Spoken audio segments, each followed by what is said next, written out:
Your mother was bothering me. That's why I left. Oh, please. So what? Yeah, I did try to have a fling with your husband. But he turned me down. It's a bit hurtful, of course. But I think I'll survive. And don't you worry your pretty little head. I won't touch your precious untouchable again.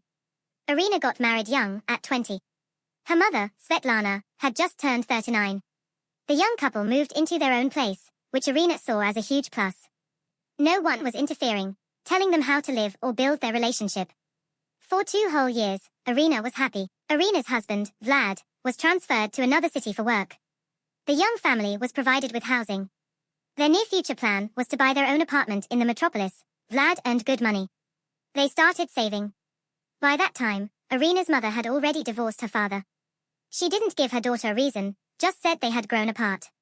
But Mom, how can that be?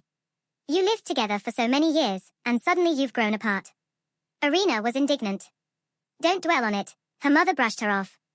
Our relationship just ran its course. It's fine, I'll finally live for myself. Your father exhausted all my nerves with his jealousy over 22 years. Svetlana, by the way, was a very attractive woman, no one would give her more than 35. She quickly gained a crowd of suitors, but had no intention of building a serious relationship with anyone. She complained to Irina about her boredom. I'm so alone, she sighed, talking to her daughter on the phone. I'm wasting away from boredom here. It's enough to make me sick.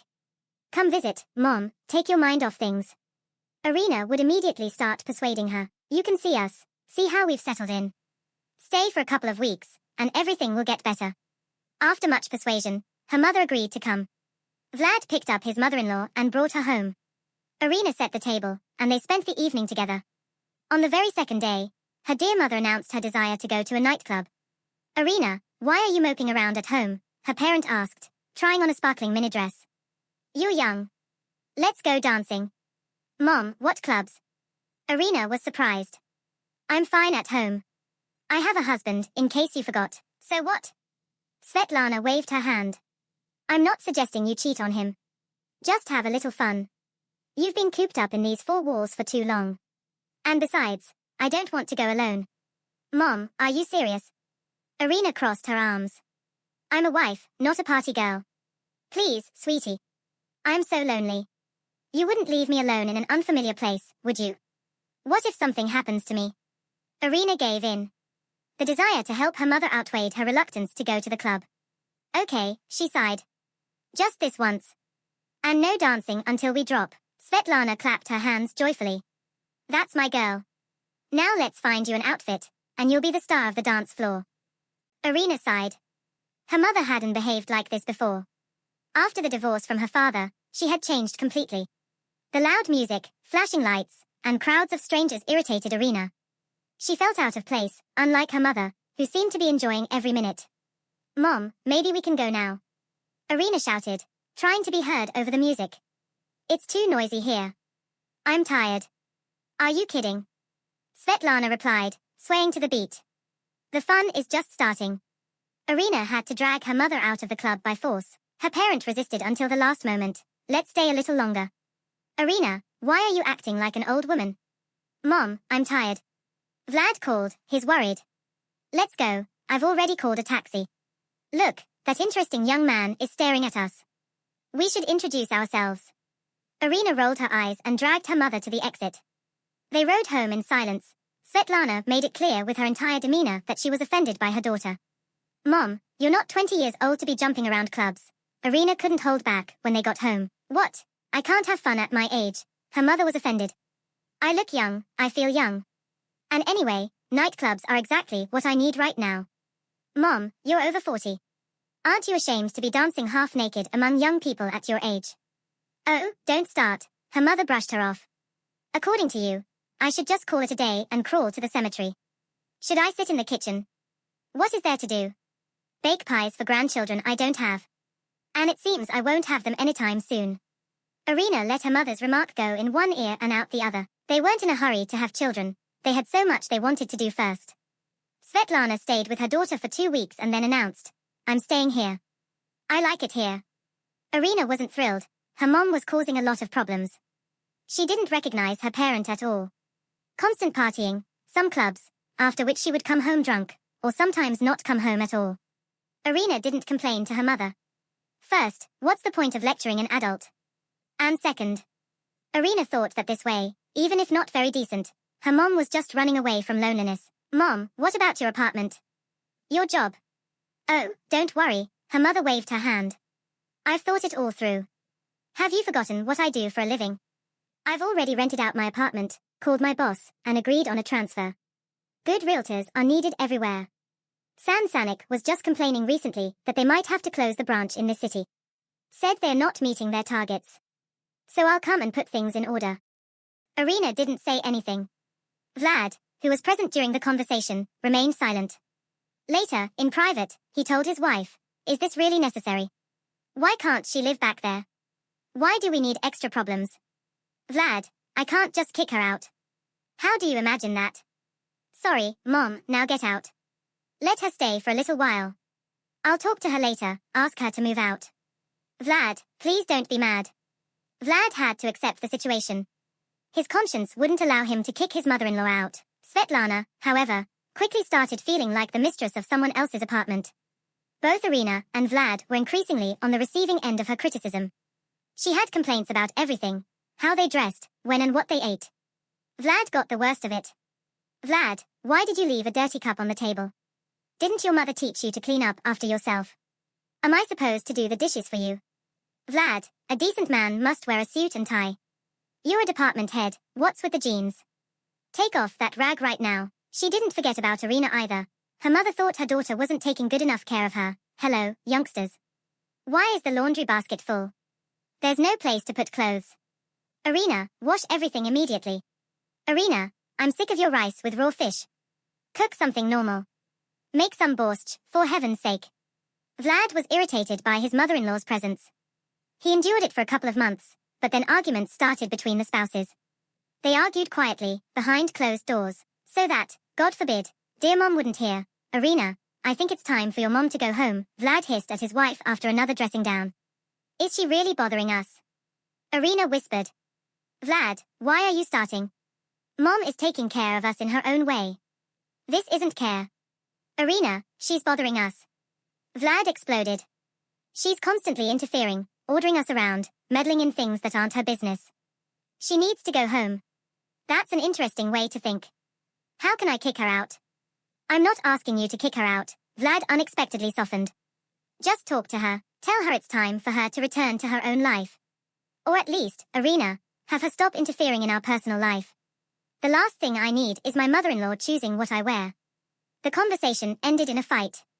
Irina didn't understand why her husband was so against her mother. Sure, she sometimes went too far. But she didn't mean any harm. Like any mother, she only wanted what was best for them. One day, Irina noticed bruises on her mom's arms. Several round spots, just above the elbow. Of course, she got worried and started questioning her parent. Mom, what happened? Where did these bruises come from? Oh, don't worry about it. Her mother brushed her off. I just fell. Can you believe it? I went to show an apartment to a client and didn't notice the doorstep. Took a real spill. Irina didn't believe it, but didn't press further. The relationship was rapidly deteriorating. Vlad almost stopped communicating with his mother-in-law, spending more and more time away from home. Irina often spent her evenings alone, her husband was stuck at the office, and her mother was having fun in cafes and clubs. Then Vlad packed his things and declared that he was tired of the triangle. Before leaving, he gave his wife an ultimatum: I love you, but this can't go on any longer. I honestly endured it. I hoped you would listen to me, but apparently, our relationship doesn't matter to you at all. I'll only come back if your mother leaves. And never, you hear me, never comes to visit us again. Irina was stunned, but why, Vlad? Why are you making me choose? Can't you just accept it? So my relatives are a burden to you. A burden, Irina. A huge one. There's just a lot you don't know. Irina got angry. Well, I don't want to know. Get out. My mother is more important to me than any man. Irina suspected her husband had run off to his close friend. The housing issue remained open, the apartment was assigned to Vlad, and Irina and her mother could be kicked out at any moment. Irina called her husband, but Vlad reassured her, stay. I'm not going to tell my bosses we broke up. If we get divorced, then yes, you'll have to move out. Irina cried all night. Everything was fine before. Why did he snap? Her parent, when she found out about her son-in-law's escape, wasn't upset at all.